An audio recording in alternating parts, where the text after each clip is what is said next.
Upadhyay ji, honourable mister justice Pankaj Bhatia, मेरे मित्र राकेश चौधरी, अध्यक्ष जी नजावत साहब, एम त्रिपाठी साहब। मैं तो ये सोच रहा था कि पंकज भाटिया साहब को आप पहले बुला देंगे कि मेरी फुर्सत हो जाएगी, मैं थोड़ा बहुत कह के निकल लूंगा। लेकिन आपने मुझे ही फंसा दिया। एंटीसिपेटरी बेल की कहानी थोड़ी सी मेरे जीवन से भी जुड़ी हुई है और मैं उस कहानी को ही सुनाऊंगा तो शायद आपको ज्यादा आनंद आएगा। 1975 में मैं वकालत कर चुका था 1975 और मैं छात्र जीवन में थोड़ा बहुत नेतागिरी करता था। तब अनंतरानी बोलना बड़ा अच्छा था। उस समय मंच पे कुछ भी बोलो ठीक चलता है। वकालत के पेशे में आने के बाद से जब लोग समझा देते हैं कि क्या नहीं बोलना चाहिए ये भी सीखो, तो फिर बोलना धीरे धीरे कम होने लगता है और अब स्थिति वही आ गई है कि अब कम से कम बोलो। इमरजेंसी नहीं लगी थी, स्टूडेंट फेडरेशन में काम करता था, एसएफआई का जनरल सेक्रेटरी था यूपी का। बदमाशी नहीं करते थे हम लोग, बस नेतागिरी करते थे और खेल कूद में अच्छा रहते थे। तब तक इमरजेंसी लग गई और एकाएक ऐसा लगा कि हॉस्टल में जितने रहने वाले बच्चे हैं सबको पुलिस ढूंढ रही है। सबसे पहली ट्रेन पकड़ के अपने गांव भाग गया। गांव मेरा यूपी बिहार के बॉर्डर पे आखिरी गांव है। हमारे गांव के बाद लालू प्रसाद यादव जी का गांव शुरू हो जाता है। वहां 2-3 महीने पड़ा रहा। फिर वहां पर हमारे ग्रैंडफादर ने कहा कि लखनऊ क्यों नहीं जाते हो। तो यहां से चिट्ठी आती थी हमारे दोस्तों के हॉस्टल से, गुरु आना नहीं, पुलिस ढूंढ रही है। बहुत चिंता लगी कि भाई कैसे कब तक गांव पे रहेंगे। फिर ट्रेन पकड़ा, एक दिन लखनऊ आए और यहाँ आकर के अपने होने वाले सीनियर सब मैं मिल चुका था, श्री गोपाल कृष्ण मल्होत्रा जी से। तो मैं उनके पास गया, मैंने कहा कि पुलिस हम लोगों को ढूंढ रही है तो क्या करना चाहिए। तो उन्होंने कहा, अभी मैंने उनका दफ्तर ज्वाइन नहीं किया था, तो उन्होंने कहा एंटीसिपेटरी बेल करा देते हैं। तो एफआईआर ले आओ, किस मामले में ढूंढ रही है। तो हम लोगों के साथ में खेलता था एक लड़का राकेश शुक्ला, हमारा वॉलीबॉल टीम का मेंबर था यूनिवर्सिटी का। वो यहीं पर सब इंस्पेक्टर हो गया था, तो उसको पकड़ा हमने कहा भाई पता लगाओ एफआईआर कहाँ है। तो उसने कई थाने ढूंढ डाले, कोई एफआईआर ही नहीं मिली। तब तक इसी बीच में पता चला कि स्टेट में एंटीसिपेटरी बेल बंद हो गई। मैंने सोचा अब तो जाना पड़ेगा भीतर। हम और मेरे मित्र अतुल अंजान भी थे और भी हमारे एसएफआई एआईएसएफ के बहुत सारे दोस्त थे। उस समय हेमवती नंदन बहुगुणा साहब चीफ मिनिस्टर हुआ करते थे। फिर हम लोगों ने जाकर के हेमवती नंदन बहुगुणा साहब से मिले कि हम लोगों को पुलिस भी ढूंढ रही है और इधर आपने एंटीसिपेटरी बेल भी बंद कर दी, अब हम लोगों को जेल जाना पड़ेगा। बहुगुणा साहब से हम लोग मिलते रहते थे बीच बीच। तो बहुगुणा साहब ने कहा देखिए वो उसके कई कारण है, राजनीतिक कारण है, उसमें हम कोई हेल्प नहीं कर सकते, लेकिन तुम लोगों को पुलिस किस मामले में ढूंढ रही है, तुम लोग कोई क्रिमिनल तो हो नहीं।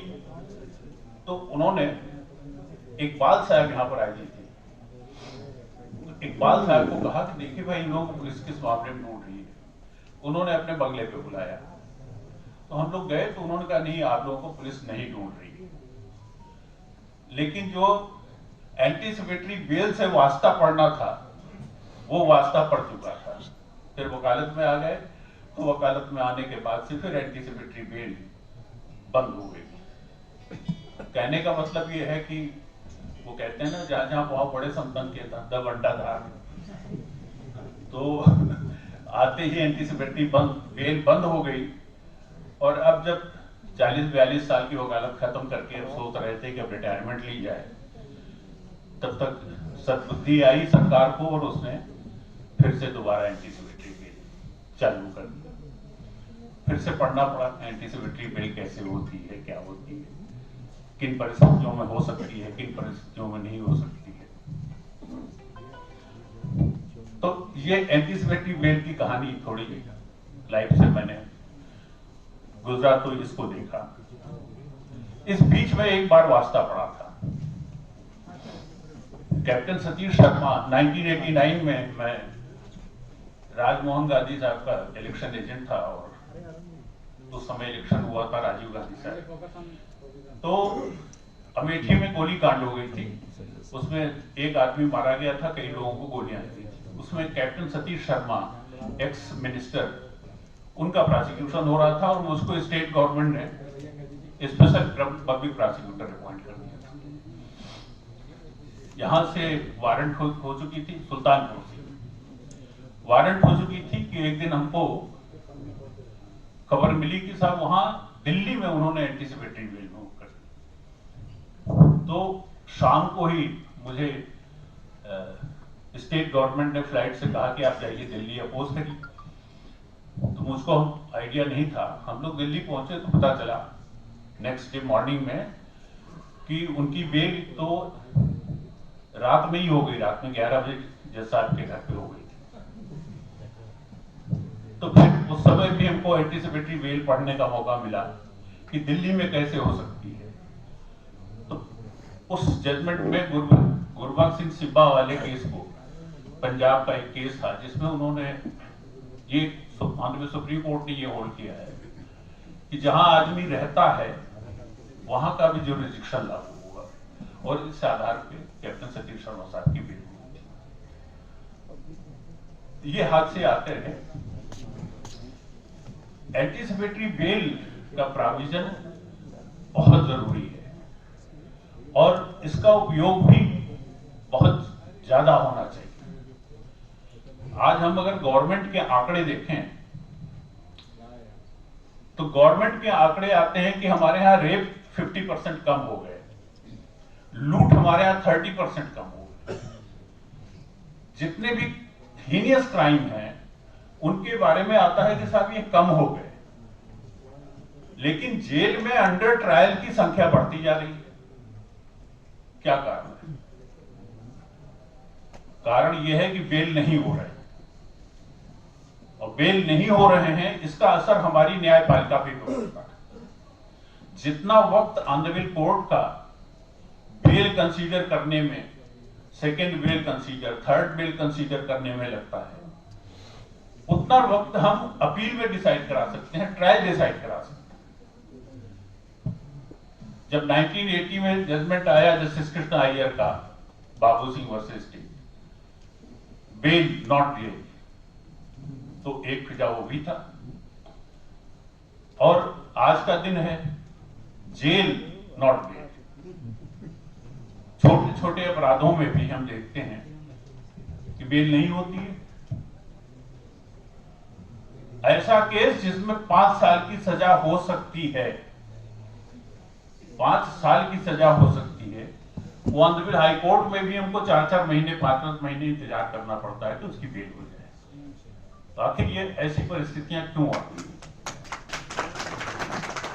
मैं समझता हूं कि एंटीसिपेटरी बेल एक बहुत अच्छा उपाय है, और एंटीसिपेटरी बेल के कंडीशंस क्या होंगे ये जब हम नए लड़कों को, हमको जब को ड्राफ्टिंग करना पड़ता है तो हमें सोचना चाहिए कि वो क्या क्या तथ्य हम सामने रखें ऑनरेबल कोर्ट को जिसमें हमको एंटीसिपेटरी बेल मिल जाए। वो कंडीशन वही होनी चाहिए जो बेल की होती है। मुझे एक बार अपॉर्चुनिटी मिली थी JTRI में एडिशनल सेशन जजेस के ऊपर बेल का लेक्चर देने का, 2012 का था। तो वहां पर जब मैंने ऐसे ही पूछ लिया कि आप लोग बेल के लिए क्या कंसीडर करते हो, तो सीनियर जजेस थे, कई इंटेलिजेंट, बहुत अच्छे जजेस थे, बहुत अच्छा उनका वो था। तो उन्होंने कहा अरे बेल के लिए क्या कंसीडर करना है, देखते हैं प्राइमा फेसी केस है तो दे दिया, नहीं है तो नहीं दिया, और फिर हमारा काउंसिल जो अलाउ करता है तो मैं दे देता हूं। हमने कहा कंसीडरेशंस क्या होना चाहिए। तो उसमें 2-3 काफी इंटेलिजेंट थे। तो वहां लेटेस्ट जजमेंट आया था प्रशांत सरकार 2012 सुप्रीम कोर्ट की, उसमें उन्होंने गाइडलाइंस दिए थे। वो गाइडलाइंस अभी हमने कोर्ट किया है सिद्धार्थ वरदराजन के केस में, जो यहाँ से एंटीसिपेटरी बेल हुई थी, जो वायर के एडिटर हैं। उसमें लिया था कंडीशंस क्या क्या हैं। First condition, nature and gravity of the acquisition. जो आरोप लगाए गए हैं उसका नेचर क्या है और उसका प्रभाव, ग्रेविटी कितनी है। फर्स्ट कंडीशन, ये चीज कंसीडर करना। Second, the antecedents of the applicant including the facts as to whether he has previously undergone imprisonment or conviction by a court in respect of any cognizable offense। ये तो हमारी इसकी क्या नाम है, ये सीआरपीसी में जो हमारे अमेंडमेंट करके जो लाया गया है उसमें ये कंडीशंस दी हैं। ये हमको ड्राफ्ट करते समय ध्यान देना चाहिए। The possibility of applicant to flee from justice, ये considerations है 1, 2, 3, 4, where the acquisition has been made with the object of injuring or humiliating the applicant by having him so arrested, जो आजकल नॉर्मली होता है, पुलिस को खुली छूट दे दी गई है, जो आजकल किसी को भी कभी भी ह्यूमिलिएट कर सकता है। तो ये कंडीशंस सीआरपीसी में 438 के प्रोविजन जब लागू किए गए हैं तो इसमें सीआरपीसी में ये यूपी अमेंडमेंट में आया है। देखिए, एक आपसे मैं एक निवेदन करूंगा, हम लोग शुरू में वकालत करने आए थे तो उस समय फोटो स्टेट नहीं होता था, एक एलएलटी आती थी। पता नहीं आप लोगों में से कितने लोग लखनऊ लॉ टाइम्स मंगाते हैं। एलएलटी आती थी, उसमें अमेंडमेंट आता था। उस समय इतने एक्ट्स का पब्लिकेशन नहीं होते थे। अगर एक्ट में अमेंडमेंट हो भी गया है तो एक्ट का अमेंडमेंट साल भर में एक बार कभी छपता था। कोई इतने पब्लिशर नहीं थे, या तो एआईआर था या एससीसी वाले थे। एससीसी वाले भी नए आए थे। इसके अलावा कोई जितना आलिया और ये सब जितने हैं ये सब नहीं थे। तो हम लोग एलएलटी की जो कॉपी आती थी उसमें से अमेंडमेंट जो आता था उसको हम लोग हाथ से नोट कर लेते थे और उसको ओरिजिनल के साथ में मिला करके पढ़ते। तो आप यूपी अमेंडमेंट है 438 में और सेंट्रल एक्ट है। हमारा निवेदन यह है कि दोनों को आप साथ में मिला करके पढ़िए, देखिए क्या क्या ऐसा है जो सेंट्रल एक्ट में है और यूपी अमेंडमेंट नहीं है, और क्या ऐसा है जो यूपी अमेंडमेंट में है सेंट्रल एक्ट में नहीं है।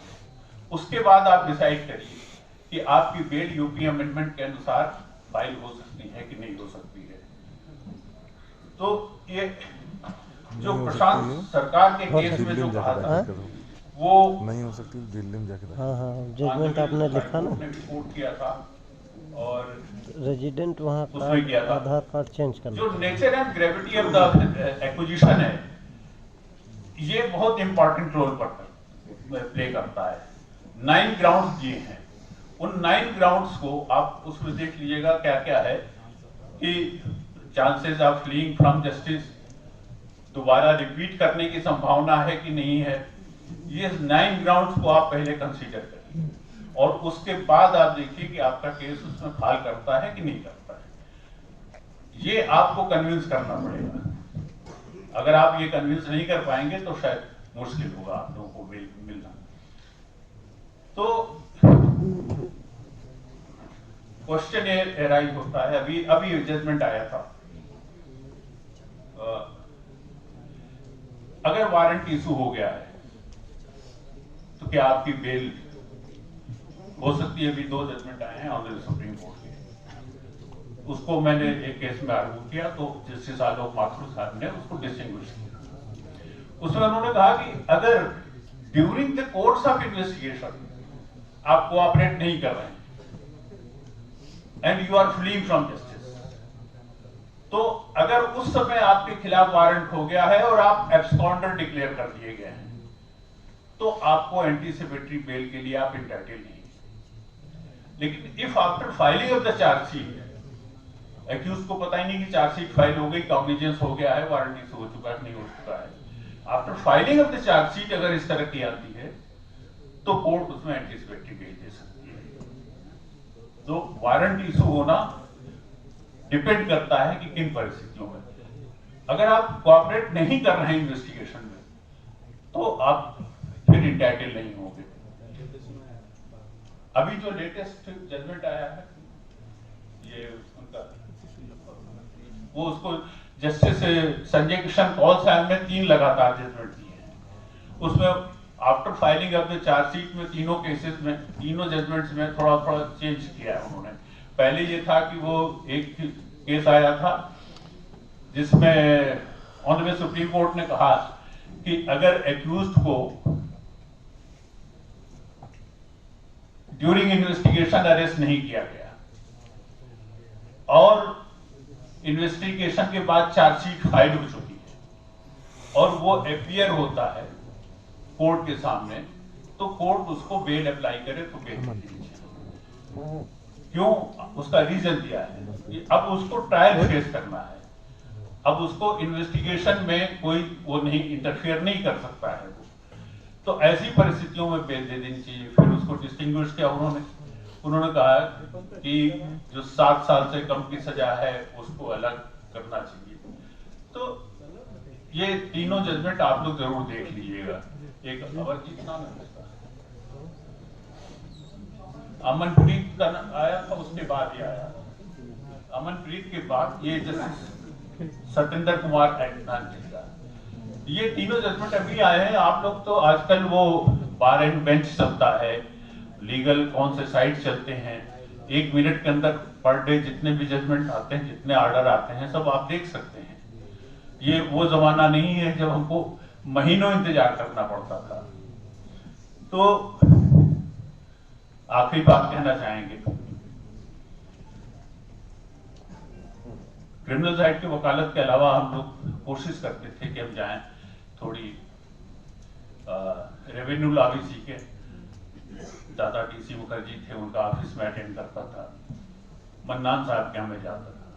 मन्नान साहब यहाँ के सर्विस के लायर थे और वो अकेले वैसे वकील थे जो सीधे टाइप मशीन पे रिट बोलते थे और उनकी रिट टाइप मशीन पे ही टाइप हो जाती थी। और जब 16 या 17 रिट पिटीशन फ्रेश आती थी उस समय उनकी 6 से लेके 8 फ्रेश पिटीशन होती थी। और मन्नान साहब ने कभी भी AIR को खोल के नहीं देखा और अच्छी बहस करते थे, उनको रिलीफ 90% मिलती थी। तो मन्नान साहब ने सिखाया कि बहुत ज्यादा रूलिंग पे मत जाया करो। सचिवालय के बाबू से बढ़िया रूलिंग कोई नहीं जानता है और जितना बढ़िया वो इंटरप्रेट कर लेता है रूलिंग का, उतना आप इंटरप्रेट नहीं कर पाएंगे। बोले वकालत का पेशा डिपेंड करता है कि आपको प्रोसीजरल लॉ आना चाहिए। भाई अतुल वर्मा ने जो कहा कि आपको प्रोसीजरल लॉ आना चाहिए, कहां लाई करेगा, किस प्रोविजन में लाई करेगा, उसकी प्रक्रिया क्या होगी। तो प्रोसीजरल एक्ट और एविडेंस एक्ट में जो मास्टर होता है वही अच्छा वकील होता है। रूलिंग तो आप सपोर्ट के लिए लेते हो, क्यों ऐसा हुआ, किस कारण से हुआ, वो जस्टिफिकेशन रूलिंग में दिया जाता है। तो हम लोग आजकल प्रोसीजरल लॉ छोड़ करके ज्यादा से ज्यादा हम रूलिंग के ऊपर डिपेंड करने लगे हैं। मेरा निवेदन आप लोगों से ये है, जितने भी नए लोग, कि आप पहले एक्ट पढ़िए, रूल्स पढ़िए और उसके बाद आप रूलिंग पे जाइए। हम पहले रूलिंग पे जाते हैं, उसके बाद हम एक्ट और उस पर जाते हैं।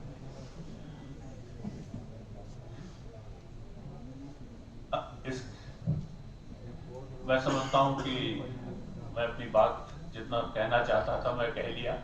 एंटीसिपेटरी बेल के बारे में मेरे दोस्त अतुल वर्मा ने जो एक बात कही थी कि